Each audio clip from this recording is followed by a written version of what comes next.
हेड master साहब, उस्ताद साहबान ऐं वेठल शागिर्दनि खे मुंहिंजो सिंध जी न्याणी जो सलाम।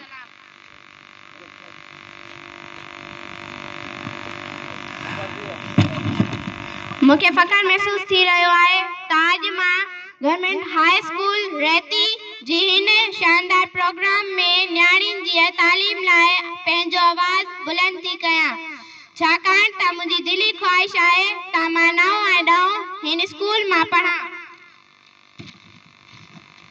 मुंहिंजी तकरीर जो उन्वान आहे न्याणियूं पढ़ायो सिंध संवारियो। 21वीं सदी हली रही आहे पर सिंध में लॻे थो त 18वीं सदी आहे जो न्याणियुनि ते ख़ासि तौर उन्हनि जी तालीम ते एतिरी पाबंदियूं लॻल आहिनि। कंहिं बि इम्तिहान चाहे CSS हुजे या PCS हुजे या वरी को आम नौकरी जो इम्तिहान हुजे, नतीजो ॾिसो न्याणियूं हमेशह घटि तादाद में मिलंदियूं। असांजे प्यारे पैगंबर हजरत मोहम्मद मुस्तफ़ा सल्लल्लाहु अलैहि वसल्लम फरमायो था, इल्म हासिल करण लाइ चीन में वञो, उनमें किथां बि न चयो वियो था सिर्फ़ छोकिरा वञनि, न्याणियूं बि वञी सघनि थियूं, पर तव्हां चीन था छॾियो, घटि में घटि पंहिंजी न्याणियुनि खे ॻोड़ जे स्कूल था मोकिलियो।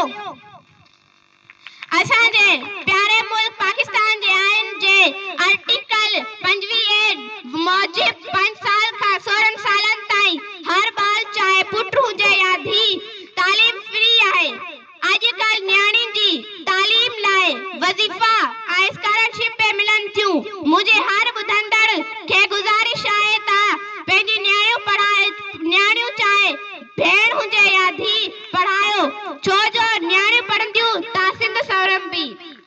जो क़ौम जीआरे उहो जीअंदो रहंदो, जो आम अजारे उहो जीअंदो रहंदो। मूंखे तारीख़ ऐं तक़दीर ॾिनी पक आहे, जो सिंध संवारे उहो जीअंदो रहंदो। न्याणियूं पढ़ायो सिंध संवारियो। जय सिंध। मेहरबानी अदी गुलशन